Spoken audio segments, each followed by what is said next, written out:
আসসালামু আলাইকুম ভিউয়ার্স, আশা করছি আলহামদুলিল্লাহ আপনারা সবাই খুব ভালো আছেন। আল্লাহর রহমতে আমরাও ভালো আছি। সবাইকে জানাচ্ছি ঈদ মোবারক। ঈদের প্রথম দিনের ভিডিও হয়তো আপনাদের সাথে আমি শেয়ার করতে পারিনি, তার জন্য আমি অনেক দুঃখিত। আমি আপনাদের কাছে ক্ষমা চাচ্ছি।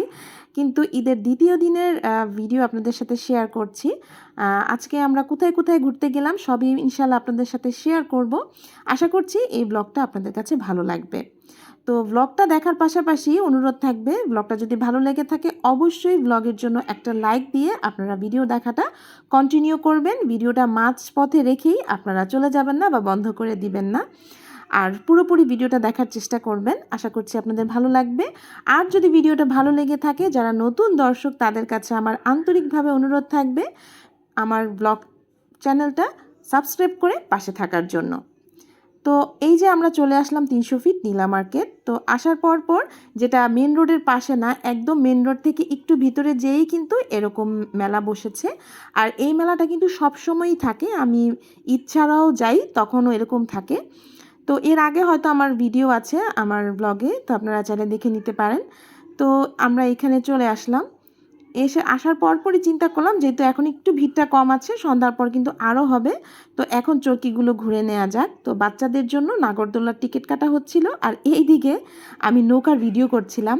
তো এইরকম নৌকায় আমি একবারই উঠেছি, আমি আর জীবনও উঠবো না, আমি ওয়াদা করেছি, কারণ প্রচুর আমার কাছে ভয় লাগে। আর এই সমস্ত নৌকায় উঠলে কিন্তু পোশাক আশাকও ঠিক থাকে না, এই কাপড় চোপড় উড়ে, চুল ওড়ে, তো আমার মোটেও ভালো লাগে না। এই জন্য আমি এসব এরকম কোনো রাইডসেই উঠতে চাই না। তো এই যে আমার 2 ছেলে এবং আমার হাজব্যান্ড উঠে যাচ্ছে নাগরদোলার জন্য। আর পাশে যে আপুটা বসছেন উনি একজন দর্শনার্থী, বা উনিও ঘুরতে এসছেন এখানে। তো ওনার যেহেতু ছোট্ট একটা বাচ্চা, তো উনি চাচ্ছিলেন আমার 2 বাচ্চার সাথে ওঠার জন্য। তো সেই জন্য ওনারা একসাথেই উঠলেন। আমার হাজব্যান্ড বারবার বলছিল তুমি কেন আসলে না, তা আমাদের সাথে এখনও সময় আছে, আসো। তা আমি বলেছি না, আমি উঠবো না, আমার ভয় লাগে। তো আমার হাজব্যান্ড আর বাচ্চারা নাগরদোলায় উঠলো, ওরা ঘুরছে। তো আমি নিচে তো দাঁড়িয়ে আছি, কিন্তু আমার টেনশন ছিল একটাই, যে আমার ছোট ছেলেটা ও ভয় পায় কিনা, যে দেখা যাবে ওঠার পরই বলবে যে আমার ভয় লাগছে বা মাথা ঘোরাচ্ছে। তো আলহামদুলিল্লাহ ওরকম কিছুই হয়নি। নাগরদোলায় দোলার পর ও যখন নেমে আসলো, আমি ওকে জিজ্ঞেস করলাম বাবা তুমি কি ভয় পেয়েছো? ও বললো যে না, আমি ভয় পাইনি, আমার কাছে খুব ভালো লেগেছে আর একদমই সহজ। তো এটা শুনে ভালোই লাগলো যে ও রাইডসটা এনজয় করেছে। তো ওদের জন্যই বিশেষ করে আমাদের বাইরে আসা, যে একটু ফ্রেশ হাওয়া বাতাসে ওরা আসবে, একটু ঘুরবে, আর নিজেদের মতো নিজেরা একটু সময় কাটাবো। তো এই যে আমরা ঘুরে ফিরে এখন আবার চলে আসলাম একটা রেস্টুরেন্টে। এটা নীলা মার্কেটেই আছে। প্রায় এরকম রেস্টুরেন্ট দেখা যায় যেগুলো একদম মাটির চুলায় খুব সুন্দরভাবে রান্না হয়, হাঁসের মাংস, তারপরে দেশি মুরগির মাংস, চাপটি, চালের রুটি সব কিছুই থাকে। সাথে সাথে সি ফুড, অক্টোপাস, সব সামুদ্রিক খাবারও থাকে, কাঁকড়াও থাকে। তো আমরা ওগুলো কিছু খাইনি, আমরা খেয়েছিলাম হাঁসের মাংস, চালের চাপটি, তারপরে রুমালি রুটি আর তান্দুরি চিকেন। তো এটাই আমরা মিলেমিশে আমরা 4 জনই খাচ্ছিলাম। আমার বাচ্চারাও মাশাআল্লাহ খুব পছন্দ করেছে খাবারগুলা। কি বলবো, আসলে লাকড়ির চুলায় রান্না করার কারণে খাবারগুলো খুবই টেস্টি ছিল। তো খাওয়া দাওয়া করে আমরা প্রায় এখন মাগরিবের পরপর আমরা বাইরে একটু হাঁটাচলা করছি, ঘুরছি। তো পুরোপুরি মানে অনেক বড় একটা এরিয়া, হাঁটার খুবই অনেক বড় একটা জায়গা। খুব সুন্দর লাগলো ঘুরতে।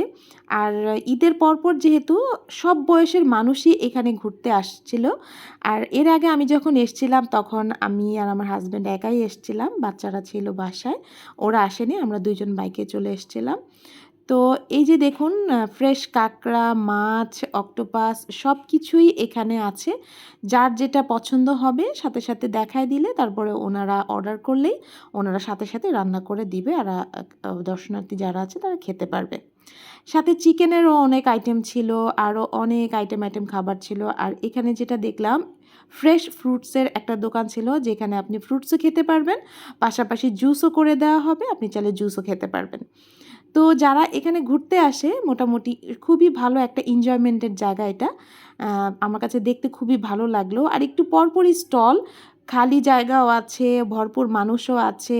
আর আপনি যদি খাওয়া দাওয়ায় অতিরিক্ত খরচ করতে নাও চান, কোনো সমস্যা নেই, এসে আপনি কম মূল্যের খাবার খেয়েও এখানে ঘুরে যেতে পারবেন।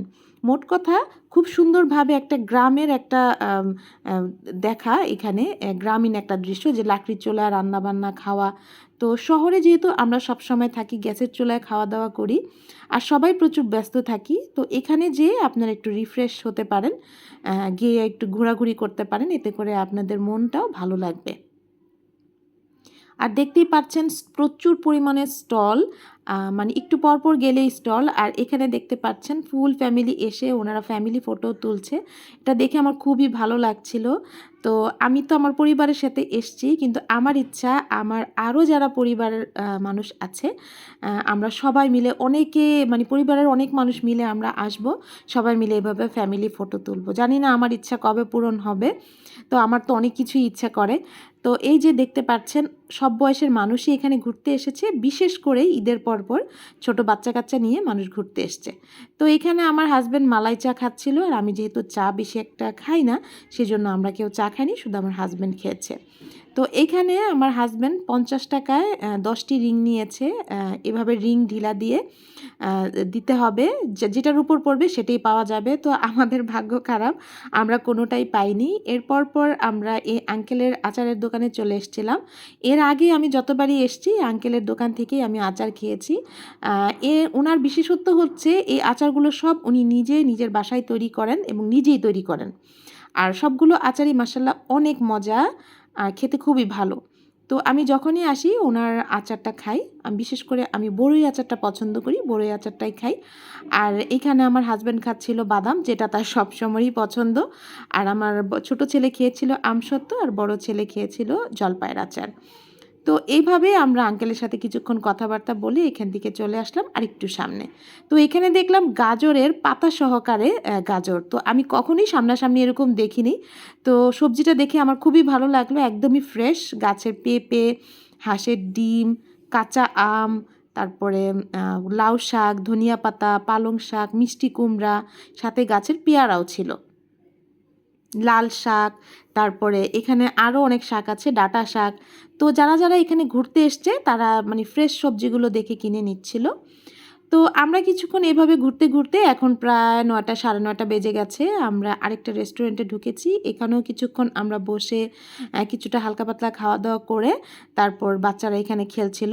তো এখানেও টুকটাক ছবি তুলে নিলাম। আমার হাজব্যান্ডের খুবই পছন্দ ছবি তোলা, যেহেতু এক জায়গায় এসছি একটু ঘুরছি একটু ছবিও তুলি, ভালো লাগে। তো ছবি তুলে নিলাম। আর এখানে দেখতে পাচ্ছেন এই রেস্টুরেন্টটাও সুন্দর, 2 তলায়ও বসার অনেক অ্যারেঞ্জমেন্ট আছে, আর নিচেও বসার জায়গা আছে, সবাই বসেছে খাচ্ছে, আর আমার 2 বাচ্চাও ঘুরছে ফিরছে। তো ওইখান থেকে ঘুরে ফিরে আমরা প্রায় 10টার দিকে চলে আসলাম 300 ফিটের রোডে। তো সেখানে দেখতে পারলাম মানে আমরা এসেছিলাম বিকালবেলা, তখন ফুল রোদ ছিল। তো এখন যেহেতু রাতের বেলা, এখন দেখতে খুবই সুন্দর লাগছিল, একদম পুরো রাস্তা জুড়ে লাইটিং করা, দেখতে খুবই ভালো লাগছিল। আর আমি আপনাদের সাথে একটু দেখাচ্ছি, দেখেন কি পরিমাণ মানুষ। আসলে আমার কাছে ড্রোনের কোনো ব্যবস্থা নাই, যদি ড্রোন থাকতো আমি আপনাদেরকে দেখাতাম যে কি পরিমাণ মানুষ সেদিন গিয়েছে সেখানে ঘুরতে। তো 300 ফিটে গাড়ির খুবই প্রবলেম, প্রচুর ভাড়া চাচ্ছিল। তো আমরা অটোতে করে চলে আসলাম কুড়িল বিশ্ব রোড। তো সেখানে আসার পর আমরা এখান থেকে কিছুটা শরবত খেয়ে নিলাম, কারণ অনেকটা পথ এভাবে এসেছি আর মোটামুটি ভালোই গরম ছিল, আমরা একটু শরবত খেয়ে নিলাম। তো এখানে আর দেরি করব না, যেহেতু রাত হয়ে যাচ্ছে, আমরা মেন রোডে চলে এসেছি। এখান থেকে এখন সোজা চলে যাচ্ছি বাসায়। আশা করছি আপনাদের কাছে আজকের আমার ব্লগটা ভালো লাগবে। ভালো লাগলে অবশ্যই একটা লাইক দেওয়ার জন্য অনুরোধ জানাচ্ছি, এবং কমেন্টে জানাবেন আমার ব্লগ আপনাদের কাছে কেমন লেগেছে। যারা নতুন দর্শক আজকে প্রথমবারের মতো আমার ব্লগ দেখছেন, যদি ব্লগ ভিডিওটা আপনাদের কাছে ভালো লাগে তাহলে অবশ্যই অনুরোধ থাকবে, আন্তরিকভাবে অনুরোধ থাকবে চ্যানেলটা সাবস্ক্রাইব করে আমাদের পাশে থাকার জন্য। ভালো থাকবেন, সুস্থ থাকবেন। আবারও চলে আসবো আমার লাইফস্টাইল ব্লগ এবং সাধারণ একদমই সহজ কিছু রান্নাবান্না নিয়ে। ততক্ষণের জন্য ভালো থাকবেন। আল্লাহ হাফেজ।